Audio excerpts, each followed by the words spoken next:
Hello everyone. तो क्या हाल चाल हैं आप सभी की। उम्मीद करते हैं सब अच्छे से होंगे, सब मस्त होंगे। तो आज हम लोग इस वीडियो में जो आपका क्लास 10 के बाद आकांक्षा का एग्ज़ाम होता है, आकांक्षा 40, तो उसी के क्वेश्चन को यहाँ पे हम लोग सॉल्व करेंगे, मैथमेटिक्स के जो इंजीनियरिंग के पेपर के लिए होता है। तो यहाँ से हम लोग जानेंगे कि कैसा क्वेश्चन आपके एग्जाम में, आकांक्षा के एग्जाम में पूछा जाता है, वो सारे क्वेश्चन प्रैक्टिस करेंगे। तो वीडियो को आपके लिए काफ़ी इंपॉर्टेंट होने वाला है। यहाँ पे हम लोग मैथमेटिक्स के क्वेश्चन को अच्छे से सॉल्व करेंगे, शॉर्टकट मेथड में सॉल्व करेंगे। ठीक है। तो अगर अभी तक आप लोगों ने हमारे चैनल को सब्सक्राइब नहीं किया है तो रिक्वेस्ट रहेगा कि आप लोग सब्सक्राइब कर लीजिए। इस चैनल पर आपको इस तरह के वीडियो जो आपके एग्जाम के रिलेटेड रहते हैं, सारे वीडियो यहाँ पे प्रोवाइड करवाए जाते हैं, तैयारी करवाई जाती है। तो चैनल को सब्सक्राइब कर लें। तो यहाँ पे चलते हैं वीडियो पे। तो हम लोग लास्ट वीडियो तक हम लोग 20 क्वेश्चन इसके सॉल्व कर लिए थे। मैथ्स के जो हैं वो 20 क्वेश्चन तक सॉल्व हम लोग कर लिए थे। ठीक है। तो यहाँ पे हम लोग आगे इसके क्वेश्चन को सॉल्व करेंगे। जिन लोगों ने पीछे का वाला वीडियो नहीं देखा है उससे रिक्वेस्ट है कि आप लोग पीछे का वीडियो देख लें, क्योंकि वहाँ पे हम लोग लास्ट 2 वीडियो में 100 नंबर तक क्वेश्चन को हम लोग बना लिए थे। ठीक है। अब लोग इसके आगे के क्वेश्चन बनाएंगे। 101 नंबर से यहाँ पे बनाना स्टार्ट करेंगे। चलिए क्वेश्चन देखिए। क्वेश्चन यहाँ पे कह रहा है कि यदि बिंदु a,0, 0,b तथा 1,1 संरेखीय है, ठीक है, एक ही रेखा में है, तो 1/a प्लस 1/b का मान क्या होगा। तो यहाँ पे सॉल्व करते हैं हम लोग। यहाँ पे देखिए कह रहा है कि जो तो तीनों बिंदु है ये संरेखीय है। तो अगर संरेखीय है तो हम लोग यहाँ से ये जानते हैं कि संरेखीय होने पे क्या होता है कि अगर त्रिभुज बनाया हम लोग ABC को, तो यहाँ पे उसका क्षेत्रफल जो होगा वो 0 होगा, है ना। संरेखीय के कारण क्षेत्रफल जो होगा वो 0 होगा। तो यहाँ पे तीनों पॉइंट्स को लिख लेते हैं। मान लेते हैं एक पॉइंट A है, एक पॉइंट B है। ए जो आपका है इसका जो निर्देशांक है वो 0,b है, या फिर B मान लेते हैं दूसरा, इसका मान लेते हैं 1,1 है, और C मान लेते हैं जिसका निर्देशांक है 1,0। ठीक है। अब इसको यहाँ पे नामकरण करते हैं x1 y1, क्योंकि निकालना ही है हम लोग यहाँ पे क्षेत्रफल। इसको मान लेते हैं x2 y2,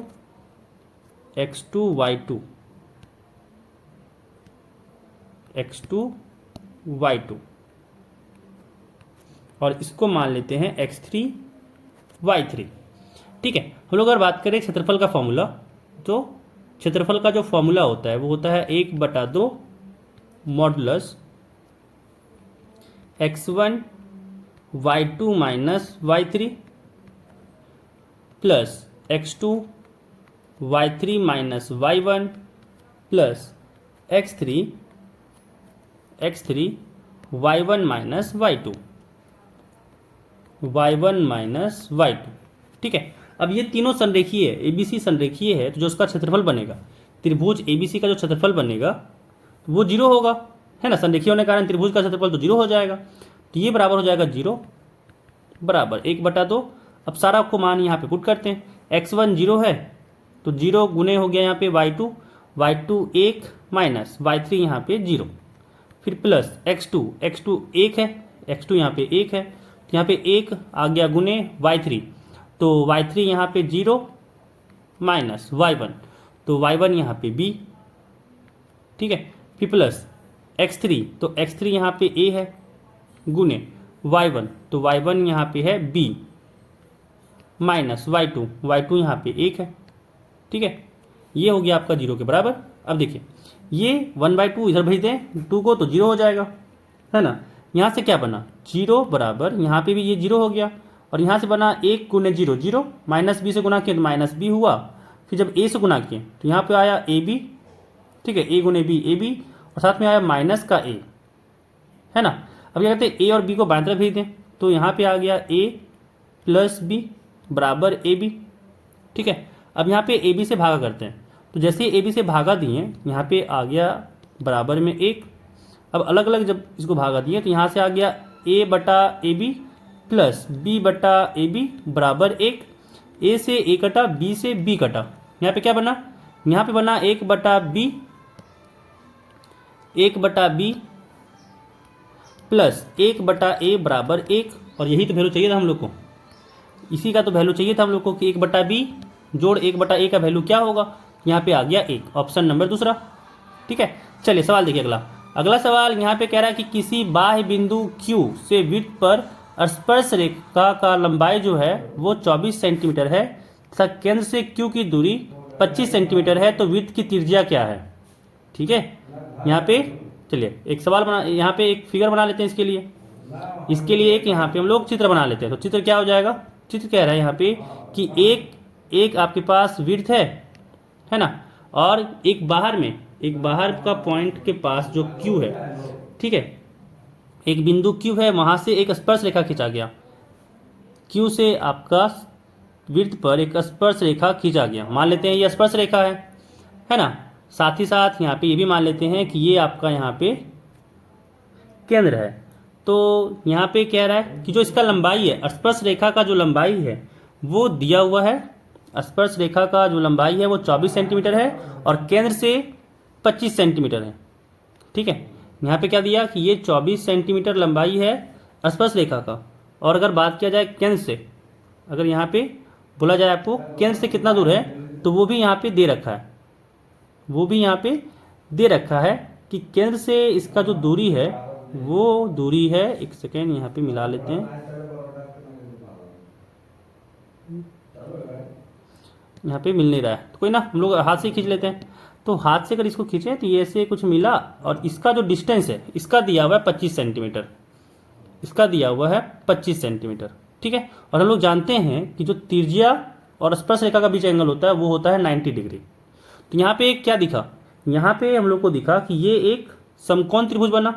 तो हम लोग पाइथागोरस का यूज कर सकते हैं, निकालना तुमको त्रिज्या है, यानी यहाँ पे हम लोग को निकालना है, अगर नामकरण करें ये Q है, इसको मान लेते हैं O, इसको मान लेते हैं P, तो हम लोग को निकालना है OP। पाइथागोरस लगा सकते हैं, पाइथागोरस प्रमेय हम लोग यहाँ पे लगा सकते हैं। पाइथागोरस प्रमेय क्या कहता है, अगर इसको मान लेते हैं H है, इसको मान लेते हैं कि ये मान लेते हैं B है, और इसको मान लेते हैं कि ये P है, तो हम लोग पाइथागोरस प्रमेय क्या कहता है कि P का स्क्वायर करें, जोड़ें B स्क्वायर के साथ, तो ये बराबर होता है H स्क्वायर के, है ना। मतलब हम लोग को यहाँ पे P निकालना है, तो P क्या हो जाएगा, P हो जाएगा रूट के अंदर में H स्क्वायर माइनस का B स्क्वायर, यानी रूट के अंदर आ गया H हो जाएगा 25 का स्क्वायर माइनस B, तो B हो जाएगा 24 का स्क्वायर, ठीक है ना। B स्क्वायर चाहिए तो 24 का स्क्वायर हो गया, 25 का स्क्वायर यहाँ पे हो जाता है 625, है ना। 24 का स्क्वायर होता है 576, तो यहाँ पे हो गया आपका 625 में से 576 घटाएं तो यहाँ से हो जाएगा 49, और 49 का वर्गमूल होता है 7। मतलब जो आपका त्रिज्या आया, त्रिज्या यहाँ पे आ गया 7 सेंटीमीटर। कौन सा ऑप्शन हो जाएगा, ऑप्शन नंबर पहला, 102 का हो जाएगा ऑप्शन नंबर पहला, 7 सेंटीमीटर। ठीक है, चलिए अगला सवाल देखिए। अगला सवाल क्या है यहाँ पे कि यदि अल्फा बीटा तथा गामा बहुपद का, यहाँ पे जो एक बहुपद दिया हुआ है इसका शून्यक है, ठीक है, ये यहाँ पे कह रहा है तो alpha beta plus beta gamma plus gamma alpha का मान क्या होगा। ठीक है, इसका मान क्या होगा। तो अगर आप लोग पढ़े होंगे तो जो alpha plus beta plus gamma होता है, alpha plus beta plus gamma होता है, ये आपका हो जाता है माइनस में B/A, है कि नहीं। और अगर हम लोग बात करें कि alpha beta plus beta gamma plus gamma alpha, ये होता है C/A। देखिए ये A हुआ, ये B हुआ, ये C हुआ, ये D हुआ। अगर आप लोग रिलेशन बिटवीन पढ़े होंगे कोफिशिएंट एंड रूट्स, ठीक है, तो यहाँ पे अगर बात किया शून्यक और आपका गुणांक के बीच में अगर आप लोग पढ़े होंगे रिलेशन, तो ये आपको याद होगा। अब देखिए C यहाँ पे क्या है, अगर यहाँ पे देखें यही चीज़ तो निकालना था, तो C यहाँ पे है माइनस का 14 बटा A यहाँ पे 2 है, तो 2 से 14 कटा 7 बार में, यानी यहाँ पे मान आ गया माइनस का 7, ऑप्शन नंबर तीसरा। चलिए अगला सवाल देखिए। अगला सवाल यहाँ पे कह रहा है कि जो संख्या है 3 की पावर 13 माइनस 3 की पावर 10, कह रहा है ये विभाज्य है ना, ये विभाज्य है। यहाँ पे चार ऑप्शन दिया हुआ है, हमको पूछना है कौन सा आंसर सही है। अब इसको नंबर को देखें तो क्या दिख रहा है ना कि 3 के पावर 10 दोनों जगह है, तो कॉमन ले सकते हैं हम लोग। 3 के पावर 10 कॉमन जैसे ही आया, यहाँ पे बचा 3 के पावर 3 माइनस में 1 बराबर हो गया 3 के पावर 10 गुने 3 के पावर 3 होता है 27 यानी 27 माइनस 1, यहाँ से हो गया 3 के पावर 10 गुने 27 माइनस 1 होता है 26, और इसको लिख सकते हैं 3 के पावर 10 गुने 26 को लिख सकते हैं 2 गुने 13, 2 गुने 13। अब इसका विभाज्य क्या है, जो ये विभाज्य से हो रहा है संख्या वो कौन कौन सा है ना। देखिए 2 से हो रहा है, 13 से हो रहा है, 3 से हो रहा है। ऑप्शन कौन सा हो जाएगा, ऑप्शन हो जाएगा आपका यहाँ पे तीसरा नंबर कि 2 से, 3 से और 13 से, है ना। देखिए 2 से, 13 से और 3 से हो रहा है, खत्म हो गया। चलिए अगला सवाल देखिए, यहाँ पे कह रहा है 10.5 सेंटीमीटर त्रिज्या वाले वृत्त का एक त्रिज्याखंड का कोण 60 डिग्री है, तो त्रिज्याखंड का परिमाप कितना होगा। तो त्रिज्याखंड का परिमाप कितना होगा, ठीक है। तो देखिए यहाँ पे अगर हम लोग इसका चित्र से समझें तो कह रहा है यहाँ पे कि मान लीजिए एक आपका यहाँ पे वृत्त है और यहाँ से मान लीजिए आपका ये केंद्रक है, ये मान लीजिए आपका केंद्रक है, और यहाँ से जो आपका एक 60 डिग्री का जो कोण, 60 डिग्री का कोण जो कंटेन कर रहा है एक त्रिज्याखंड, यहाँ पे ये 60 डिग्री। तो क्या बताइए इसका जो आपका बना, इसका जो आपका यहाँ पे ये परिमाप कितना होगा, ठीक है। ये जो पूरा बना आपका परिमाप कितना होगा वो आपसे पूछा जा रहा है, ठीक है। त्रिज्या कितना दिया हुआ है, त्रिज्या कह रहा है 10.5 है, त्रिज्या कह रहा है यहाँ पे 10.5 है। अब जानते होंगे त्रिज्याखंड यहाँ पे अगर इसका ये जो आपका दिख रहा होगा यहाँ पे जो चाप बना, इसका अगर लंबाई की बात करें, है ना, तो कितना होता है इसका जो लंबाई हो जाएगा, चाप की लंबाई जो हो जाएगा वो होता है आपका, ये हो जाएगा आपका 2 पाई आर थीटा बटा 360 डिग्री, ठीक है। 2 पाई आर थीटा बटा 360 डिग्री हो जाता है। यहाँ से आएगा 2 गुने पाई का मान हो गया 22/7, ठीक है, गुने आर हो गया 10.5 गुने थीटा तो कह रहा 60 डिग्री है बटा 360 डिग्री। अच्छा ध्यान रखिएगा, अभी ये हम लोग बस चाप की लंबाई निकाल रहे हैं, ये अब हम लोग का अभी परिमाप नहीं निकल रहा। परिमाप में हमको एक ये आर और एक ये आर जोड़ना पड़ेगा, क्योंकि ये पूरा यहाँ पे जुटेगा तब इसका परिमाप पूरा होगा त्रिज्याखंड का। अभी बस हम चाप की लंबाई निकाल रहे हैं, ठीक है। यहाँ पे देखिए कौन कौन सा कटा, 60 से 360 कटा 6 बार में, और यहाँ पे अगर देखें तो और कुछ कटा अभी कट रहा है। यहाँ पे इसको बिंदी उड़ाएं, ये हुआ नीचे में 10, 7 से 105 कटा 15 बार में, ठीक है। और यहाँ पे इसको देखें तो 2 से 10 कटा 5 बार में, 5 से 15 कटा 3 बार में, और यहाँ पे आ गया 22 गुने 3/6, तो यहाँ कटा 3 दूनी 6, 2 से 22 कटा 11 बार में, यानी आ गया चाप की लंबाई 11 सेंटीमीटर। अब निकालेंगे हम लोग त्रिज्याखंड की लंबाई।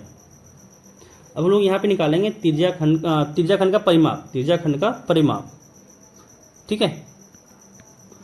त्रिज्याखंड का परिमाप क्या हो जाएगा यहाँ पे, तो ये जो आपका 11 आया सेंटीमीटर जोड़ 10.5 का 2 बार, है ना, 10.5 का यहाँ पे 2 बार जोड़ेंगे, क्योंकि एक ये आर है और एक ये आर है। तो यहाँ से आ गया 11 जोड़ 10.5 को 2 से गुना किए तो यहाँ पे हो गया 21, है ना। 21 और 11 को जोड़ें तो यहाँ पे हो गया 32, यानी 32 सेंटीमीटर यहाँ पे आपका परिमाप हो जाएगा। ऑप्शन नंबर पहला, ऑप्शन नंबर पहला 32 सेंटीमीटर इसका हो गया आपका यहाँ पे परिमाप, ठीक है।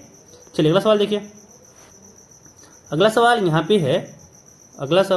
पे है, एक सेकेंड, अगला सवाल यहाँ पे, हाँ ये रहा कि 7 सेंटीमीटर त्रिज्या वाला वृत्त का एक चतुर्थांश का परिमाप क्या होगा। 7 सेंटीमीटर त्रिज्या वाला वृत्त का एक चतुर्थांश का परिमाप क्या होगा। फिर से इसी में अगर बात करें, चलिए अगला बना लेते हैं हम लोग। अब इसको 4 भाग में बांटें, इसको अगर हम लोग 4 भाग में बांटें तो मान लेते हैं ये भाग एक रहा, ऐसे कुछ भाग देते हैं। हम लोग को निकालना है एक यहाँ पे निकालना है हम लोग को, एक सेकेंड आप लोग चाहिए, यहाँ पे एक चतुर्थांश का निकालना हम लोग को परिमाप, है ना। ये वाला पार्ट, ये आपका जो यहाँ पे दिख रहा है इसे गोल में, वो सारी का पार्ट निकालना है। चलिए निकालते हैं, हम लोग निकालते हैं। यहाँ पे अगर देखें तो जो ये जो आपका गोल वाला है वो कितना कंटेन कर रहा है, 2 पाई आर का 1/4, है ना। पूरा जो परिधि होता है, वृत्त का जो परिधि होता है वो 2 पाई आर होता है। जो वृत्त का परिधि होता है वो होता है 2 पाई आर, ठीक है। तो अब ये देखिए जो यहाँ पे इतना पोर्शन यहाँ पे आया होगा वो कितना आया होगा, ये पूरा 2πr है, तो इसका 1/4 आया होगा, है ना। तो जो यहाँ पे हम लोग को निकालने बोला है, जो हम लोग को यहाँ पे चतुर्थांश का परिमाप निकालने बोल रहा है, तो लिखते हैं 1 चतुर्थांश का परिमाप क्या हो जाएगा। गौर से देखिए कि 1/4 गुने 2πr प्लस क्या, तो देखिए ये एक त्रिज्या आएगा और साथ ही साथ ये एक त्रिज्या आएगा, है ना, मतलब 2r यहाँ पे जुड़ेगा। चलिए सारा मान यहाँ पे रखिए, काम खत्म हो जाएगा। 1/4 गुने 2 गुने पाई का मान 22/7 गुने r तो दे रखा था, r यहाँ पे कितना दिया हुआ है, r हम लोग को दिया हुआ है 7 सेंटीमीटर, तो यहाँ पे 7 सेंटीमीटर रख देते हैं। यहाँ हो जाएगा 7 सेंटीमीटर प्लस 2 गुने यहाँ भी आ गया 7 सेंटीमीटर, 2 से 4 कटा 2 बार में, 2 से 22 कटा 11 बार में, 7 से 7 कट गया और यहाँ पे आ गया 11 जोड़ 7 दूनी हो गया 14, 7 दूनी हो गया यहाँ पे 14, तो यहाँ से हो गया 11 जोड़ 14 यानी 25 सेंटीमीटर। यहाँ से आंसर आ गया 25 सेंटीमीटर, ऑप्शन नंबर डी। ठीक है, ऑप्शन नंबर यहाँ पे हो गया चौथा नंबर। चलिए अगला सवाल देखिए। अगला सवाल यहाँ पे 107 नंबर है, कह रहा है कि किसी घन का आयतन तथा किसी गोलक के आयतन का अनुपात जो कि घन के अंदर ठीक ठीक बैठ जाएगा क्या होगा। ठीक है, ठीक ठीक बैठ जाएगा उसका अनुपात क्या होगा। देखिए यहाँ पे अगर देखें हम लोग, यहाँ पे अगर हम लोग देखें तो एक सेकेंड, हाँ देखिए यहाँ पे हम लोग को कह दिया कि एक घन का आयतन तथा किसी गोलक का आयतन का अनुपात जो घन के अंदर ठीक ठाक बैठ जाएगा। मतलब ठीक ठाक बैठने के लिए क्या चाहिए, जो गोलक का जो त्रिज्या होगा, गोलक का जो त्रिज्या होगा वो क्या होगा, वो आपका घन है ना, घन के भुजा का आधा होगा, तब ना वो बैठ जाएगा पूरा पूरी। अगर गोलक का जो आपका व्यास है वो घन के भुजा के बराबर है तभी ना वो पूरा पूरी बैठ जाएगा। ठीक है ना, तो यहाँ से आ गया। अब घन का भुजा को मान लीजिए ए है, घन के भुजा को मान लीजिए ए है, तो यहाँ पे गोलक का त्रिज्या आ जाएगा a/2, है ना, a/2 आ गया। तो यहाँ पे आयतन का अनुपात निकालना था, तो घन का आयतन क्या होगा, घन का आयतन की बात करें तो घन का आयतन होता है a की पावर मतलब a³ होता है। ठीक है, और हम लोग बात करें गोलक का आयतन, ठीक है, गोलक का आयतन की बात करें तो गोलक का जो आपका आयतन होता है, वो होता है 4/3 पाई r का क्यूब, है ना, और r यहाँ पे a/2 है, तो यहाँ से हो जाएगा 4/3 गुने पाई गुने r, मतलब a/2 का क्यूब यानी a³/8, क्योंकि 2 का क्यूब करेंगे तो 8 हो जाएगा, 2 गुने 2 गुने 2 8 हो जाएगा। ठीक है, तो 4 से 8 कटा 2 बार में, यहाँ पे आ गया पाई a³/3 दूनी 6। ठीक है, 3 दूनी 6 आ गया। ठीक है, यहाँ पे 6 आ गया। तो यहाँ पे हम लोग अगर निकालें दोनों के बीच का अनुपात, तो घन का अनुपात का निकालना था, घन का आयतन का अनुपात निकालना था, बट्टा नीचे था आपका गोलक का आयतन। गोलक का आयतन क्या हो जाएगा, घन का आयतन a³ था, गोलक का आयतन था पाई a³/6। इसको अगर बढ़िया से लिखें तो ये 6 ऊपर चला जाएगा, यानी 6 गुने a³ बटा यहाँ पे आया था पाई गुने a³ से a³ कटा और अनुपात आ गया 6 पाई का। आंसर क्या दिखेगा, आंसर यहाँ पे दिख रहा है हम लोग को ऑप्शन नंबर पहला। ठीक है, चलिए अगला सवाल देखिए। अगला सवाल कह रहा है कि 2 लंबवृत्तीय शंकुओं के आयतन का अनुपात दिया हुआ 4:5 तथा उनके आधारों की त्रिज्या का अनुपात है 2:3, तो उनकी ऊर्ध्वाधर ऊंचाई, ठीक है, ऊर्ध्वाधर ऊंचाई का अनुपात क्या होगा, ऊर्ध्वाधर ऊंचाई का अनुपात क्या होगा। देखें यहाँ पे अगेन बनाते हैं। तो अगर हम लोग बात करें पहला शंकु, 2 लंबवृत्तीय शंकु है तो नामकरण V1 V2 कर देते हैं।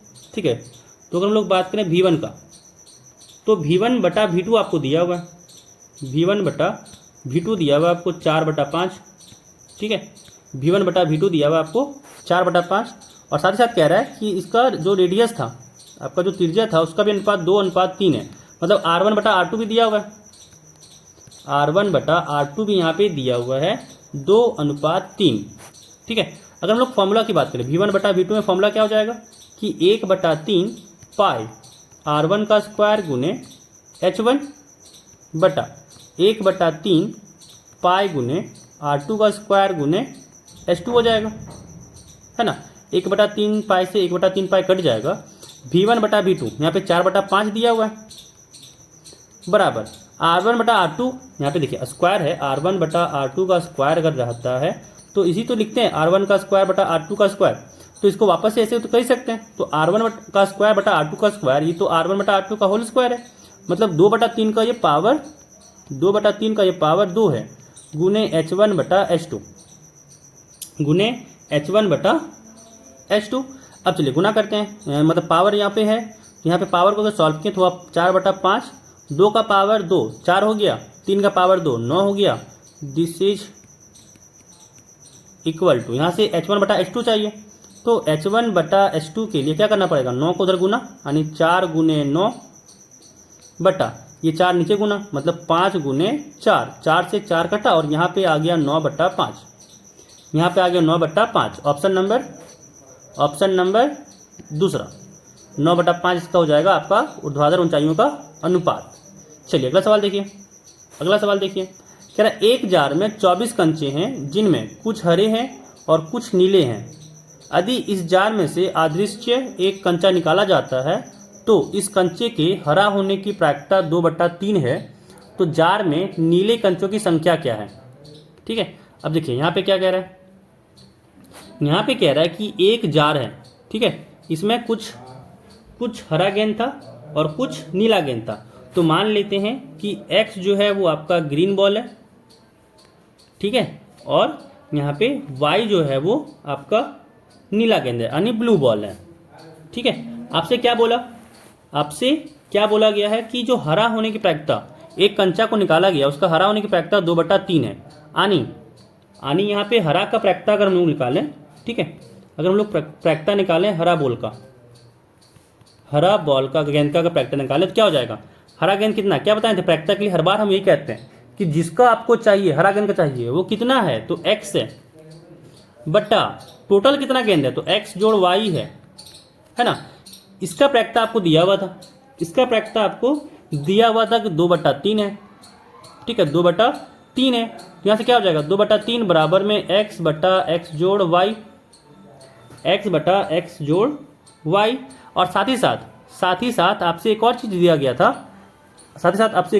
था, कि 24 कंचे हैं उस जार में, मतलब कि X + Y भी आपको दे रखा है कि X + Y जो है वो आपका 24 है। यानी यहाँ पे कह सकते हैं कि 2/3 ये बराबर हो गया X/24 के, ठीक है। तो यहाँ से X निकल जाएगा, X क्या हो जाएगा, क्रॉस में गुना करेंगे, यहाँ से हो जाएगा 2 गुने 24/3, तो 3 से 24 कटा 8 बार में, यानी 8 दूनी यहाँ पे आ गया 16, ठीक है, 8 दूनी यहाँ पे आ गया 16। लेकिन अभी हम लोग को हरा गेंद आया है, ये X तो हम लोग का हरा गेंद था ना, देखिए X हम लोग का हरा गेंद था, हम लोग को निकालना था नीला गेंद। तो क्या करेंगे, जो हरा गेंद है उसमें से घटा देंगे, आपकी Y क्या आ जाएगा 24 - 16 यानी 8। तो जो आपका नीला गेंद है वो कितना है, तो 8 है ना। नीला गेंद यहाँ पे हो जाएगा ऑप्शन नंबर दूसरा 8। चलिए अगला सवाल देखिए, अगला सवाल यहाँ पे कह रहा है कि समीकरण जो है यहाँ पे x² - 4x + a = 0 कह रहा है, इसका कोई वास्तविक मूल नहीं है, तो यहाँ पे कंडीशन बताइए ए पर। यहाँ पे ए पर हम लोग को कंडीशन निकालना है। वास्तविक मूल्य नहीं होने का कंडीशन क्या था कि जो आपका डी होता था वो 0 से छोटा होता था, विविधकर जो होता था डिस्क्रिमिनांट वो 0 से छोटा होता था, है ना, 0 से छोटा होता था। अब यहाँ पे अगर देखें तो ये यहाँ पे a दिया हुआ है 1, यहाँ पे b है -4 और c है यहाँ पे a। कंडीशन लगाते हैं, d यानी b² - 4ac ये 0 से छोटा आएगा, ठीक है। तो b यहाँ पे -4, इसका स्क्वायर -4 गुने a यहाँ पे 1 है गुने c यहाँ पे a है, ये 0 से छोटा आएगा। यानी 4 का -4 का स्क्वायर करेंगे 16 होगा, -4a वो यहाँ पे 0 से छोटा आया। अब 4a को दाएं तरफ कर दे तो यहाँ हो जाएगा 16 छोटा होगा 4a से, है ना। इसका मतलब क्या है, 4 से अगर यहाँ पे भागा देते तो यहाँ पे हो गया 16/4, ये होगा छोटा a से। 4 से 16 कटा 4 बार में, यानी यहाँ से क्या आया कि a जो होगा वो 4 से बड़ा होगा, a जो होगा वो 4 से बड़ा होगा, यानी ऑप्शन नंबर चौथा। ठीक है, ऑप्शन नंबर यहाँ पे चौथा आ गया। तो यहाँ पे ये भी क्वेश्चन कंप्लीट हुआ। तो इस वीडियो में बस इतना ही, है ना। अगर सेशन को अभी तक आपने लाइक नहीं किया है तो वीडियो को लाइक कर दीजिए। साथ ही साथ अगर आप हमारे चैनल पर नए हैं, चैनल को सब्सक्राइब कर लीजिएगा। मिलते हैं फिर अगले वीडियो में, बाय।